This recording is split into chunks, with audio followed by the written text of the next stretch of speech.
back to Silverstone and the Power Maxed Mini Challenge, where we still have one more race for you. But just before that, I want to get a little taster of how 2015 is shaping up. And Anthony, I'm hoping you're the man to tell me. Well, 2015 is shaping up to be even bigger and better than ever, Michelle. It's really going to be a great year. We're taking the decision to separate out the entry-level Cooper class cars, 1.6 normally aspirated, great cost-effective budget racing, but still really close mini fun. And then from that, we're going to have a separate race for the 1.6 litre turbo JCW class cars, and also the new 2 litre turbo Gen 3 car. This fantastic bit of kit is going to be the future of the Mini Challenge, but very much keeping the older cars as part of the family.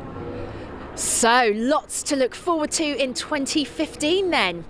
Now, the great thing about Mini Challenge is it's not all about the championship title. There's also something called the Directors' Cup, and I have two of the front runners with me now. We have Alan and Patrick. Guys, tell me a little bit more about this Directors' Cup then. It's for the OGCs, as we say, the Old Git Championship. I believe it's over 45s, is that right? I think so, yes. We're not quite sure, but it's made up of, I think, 5 of the drivers, which Patrick and I currently are, I think, joint... Gentlemen races, I like to call it. Gentlemen races, yes, exactly. I love it. So, what's happening at the moment? Who is where in the standings? I know you both are right up there. Yeah, well, I started off, I think, 4 points ahead at this meeting, and Alan had a great race yesterday, and I think he nabbed them 4 points back. Yep. So we were level pegging going into this race, and of course I had a problem with my car and had to end early. So now he's lapped those points up and taken the lead. But yeah, we're going into Brands, both of us, and I'm sure we'll enjoy it. And exactly. You know, it'll be a clean race, and you know, best man wins. Absolutely. Yeah. We'll shake on that. Yes. So the battle for the Directors' Cup continues now, and it's going to be an important race for Chris Knox. He starts in 6th position, courtesy of the reverse grid. Ben, let's go racing. Thanks, Michelle. This should be absolutely thrilling. The reverse grid always throws up some surprises, so it means Hamish Brandon and Neil Newstead have got the front row to themselves, ahead of Chris Russell and Henry Dupree. What a row 3 though. Luke Cordell and Chris Knox and Rob Smith should not be discounted from 7th. In the Cooper class, well, I could give you the top 10, but frankly they'll all be side by side by the time they get to turn 1 anyway. But it is Matt Hammond who's got the honour of pole position ahead of Shane Stoney. And away we go. And it is a good start from Hamish Brandon, who gets the jump on Neil Newstead as they head towards Copse the first time.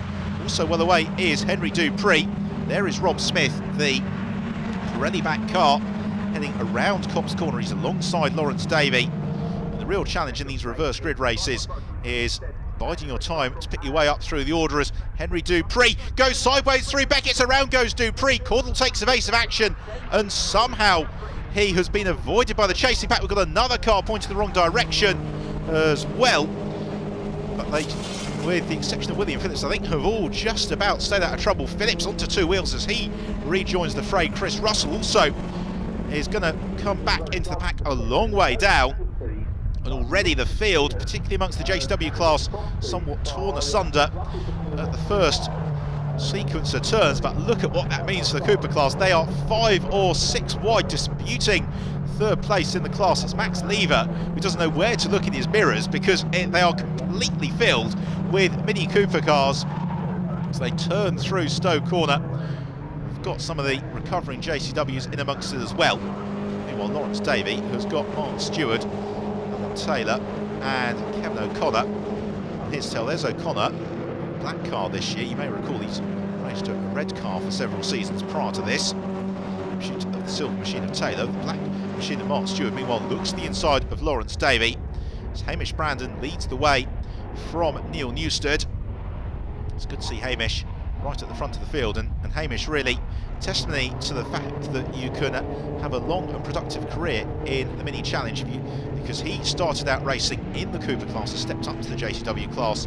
Is right there at the sharp end of the field, but he's about to lose the lead to Neil Newstead. Luke Cordell also looking to follow through as well, with Chris Knox and Rob Smith very much in the mix. That quintet moving clear of the rest of the field. It's Lawrence Davey and Mark Stewart having a fairly tight has to be said.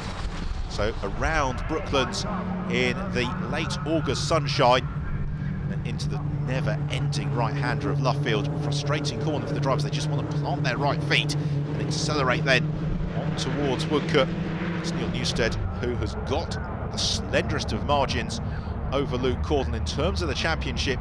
Caudle really desperately needs a victory in this one if he is going to have a realistic chance of moving ahead of Chris Knox in the final meeting of the season on the Brands Hatch Grand Prix circuit. Cooper class, as ever, frenetic fighting. Grace Williams is somewhere in the middle of all of that. She has got William Davison looking to challenge around the outside. Newstead, Luke Caudle, fight for the lead, and Caudle to the inside of Neil Newstead and moves ahead of Newstead, takes the advantage. Those 5 cars battling for the lead, still in very close company with each other, but Newstead immediately now comes under threat from Hamish Brandon, who looks to the inside of Newstead at Vale. It has the dual benefit of also shutting the door on Chris Knox. It's Rob Smith next along. Knox has got a good run here on Hamish Brandon through club. Brandon comes just in time ahead of his compatriot Chris Knox. Davidson in the thick of the action, also Pete Dearman as well. The number 11 car, Grace Williams. Shane Stoney, a somewhat muted weekend, but he is in the middle of that scrap. Out of farm on the brakes into village, and Chris Knox looks to the inside of Hamish Brandon and makes contact with Neil Newstead. Around goes Newstead. Knox should continue. Oh, but there's smoke pouring forth. I think that's just bodywork rubbing against the tyre. Uncharacteristic that from Chris Knox. He's normally a very, very clean and contact-averse driver. I'm sure there may be a story behind it that we'll unpick later.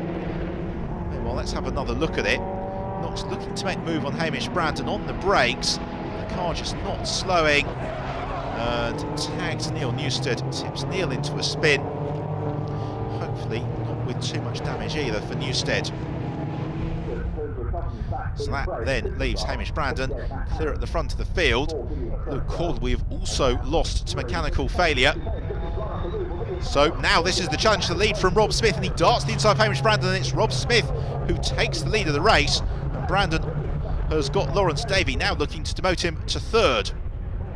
This, the lead of the Cooper class though, headed by Matt Hammond. That is the white and green machine. Then we've got Josh Gollin, William Phillips and Ricky Page. Can Ricky score his 2nd win of the day?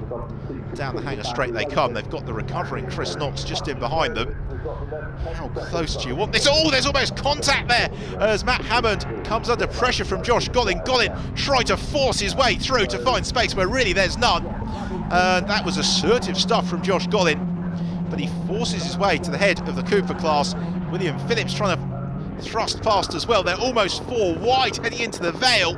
Gollin to the inside. Matt Hammond determined to reclaim the advantage in the Cooper class.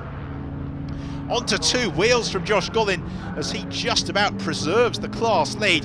Hammond, Phillips and Page 3 wide coming out of club corner as they accelerate past the wing pits. What a fantastic race this is amongst the Cooper class cars.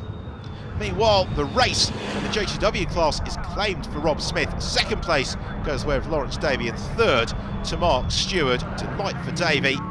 And the Cooper class, Josh Gollin, the car sporting the trophies of a race hard fought, and it is going to be a race hard won as he heads out of Woodcote corner and takes the Cooper class win. 2nd place going the way of Matt Hammond, and 3rd to William Phillips after that absolutely ferocious scrap. A look then at the results. Victory for Rob Smith from Lawrence Davey and Mark Stewart. Hamish Brandon in 4th from Chris Russell and Kevin O'Connor. Chris Knox recovering to 10th despite that drama.